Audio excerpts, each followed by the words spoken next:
Hello everyone, competitive exam vocab series की आज की हमारी क्लास में हम देखेंगे वो वोकैब, वो वर्ड्स जो मल्टीपल टाइम रिपीट हुए हैं बट कंफ्यूजिंग हैं क्योंकि उनमें डिफरेंट मीनिंग हर अलग अलग टाइम पर पूछी गई है।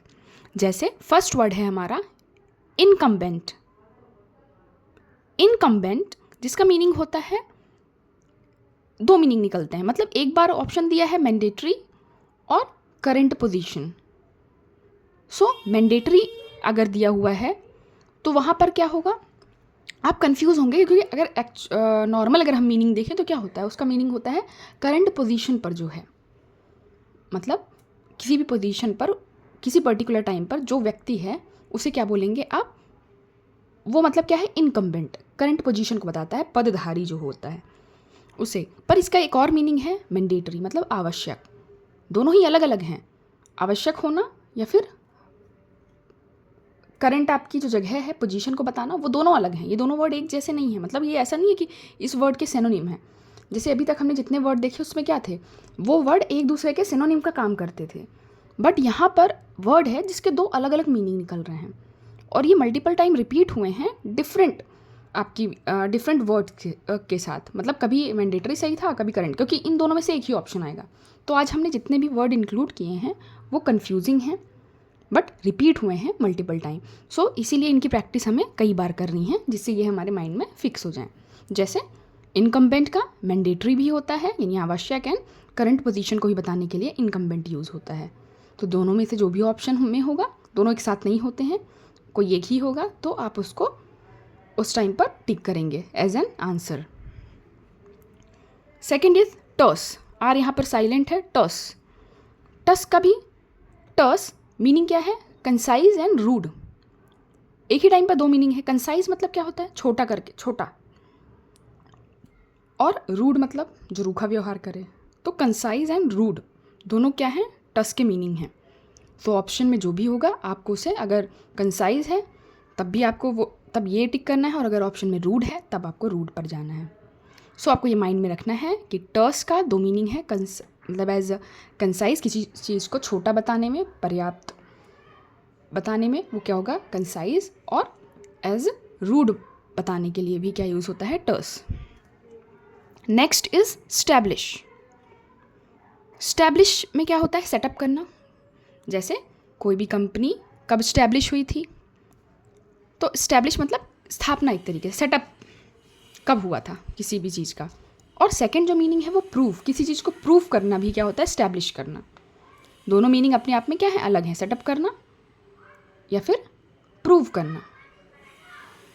Next word is redolent. Redolent, redolent में क्या होता है, एरोमेटिक, एरोमा जिसका मीनिंग होता है क्या, खुशबू। अरोमा का मतलब क्या होता है, खुशबू। एरोमेटिक या फिर नॉस्टैल्जिक। एरोमेटिक या फिर नॉस्टैल्जिक। एरोमेटिक मतलब एक तरीके से खुशबू से रिलेटेड, जो खुशबू से रिलेटेड होगा उसे क्या बोलेंगे, एरोमेटिक।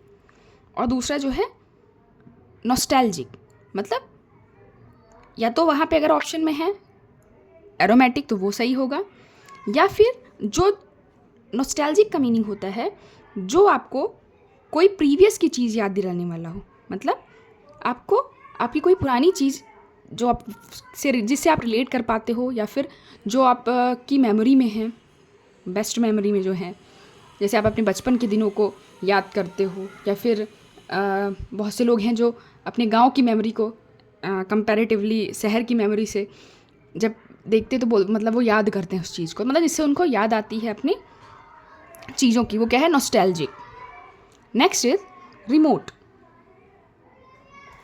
रिमोट, सो रिमोट का भी दो मीनिंग है। रिमोट मतलब एक तो है डिस्टेंट, यानी दूर दराज का जो एरिया होता है उसे क्या बोलते हैं, रिमोट एरिया, यानी डिस्टेंट, जो दूर है। और इम्पोर्टेबल, सॉरी इम्प्रॉबेबल। इम्प्रॉबेबल मतलब जो चीज़ क्या हो, असंभव हो। एक तो किससे, रिमोट का मीनिंग क्या है, रिमोट एरिया से आप याद रख सकते हैं कि उसकी किसकी बात हो रही है, डिस्टेंट की बात हो रही है, जो चीज़ बहुत दूर है। और इम्प्रॉबेबल की बात हो रही है तो क्या है, जो चीज़ क्या हो, असंभव हो। दूर भी इसका मीनिंग है और असंभव भी। Next is curt. यहाँ पर भी ये आर साइलेंट है। कर्ट, कर्ट करना मतलब डिक्रीज या फिर इम्पोलाइट, दोनों मीनिंग है। डिक्रीज मतलब कम करना, छोटा करना, और इम्पोलाइट मतलब रूड यानी रूखा, जो रूखा व्यवहार करता है, पोलाइट नहीं होता, वो है इम्पोलाइट। सो कर्ट मतलब क्या है, डिक्रीज भी होता है छोटा, और इम्पोलाइट मतलब जो पोलाइट ना हो यानी रूखा बिहेव करे। Next is apprehend. एप्रीहेंड का दो मीनिंग यहाँ पर भी है, एक अरेस्ट, अरेस्ट कर लेना, या फिर अंडरस्टैंड करना। एप्रीहेंड अगर आप देखेंगे, एप्रीहेंड, कॉम्प्रीहेंड, एप्रीहेंड, कॉम्प्रीहेंड मतलब क्या, थोड़ा सेम लग रहा है, एप्रीहेंड करना या कॉम्प्रीहेंड करना। तो मतलब क्या करते हैं, जब हम कॉम्प्रीहेंशन करते हैं, क्या समझते हैं पैराग्राफ को, उसके बाद हम आगे की चीज़ें करते हैं, क्वेश्चन आंसर को। तो एप्रीहेंड करना भी क्या है, अंडरस्टैंड करना, और सेकंड मीनिंग क्या है आपका, अरेस्ट करना। सो आप इन वोकैब को कई बार रिपीट करिए, थोड़े कन्फ्यूजिंग हैं बट मोस्टली जो हैं ये रिपीट हुए हैं। So if you like the video, please do subscribe and share. Thank you.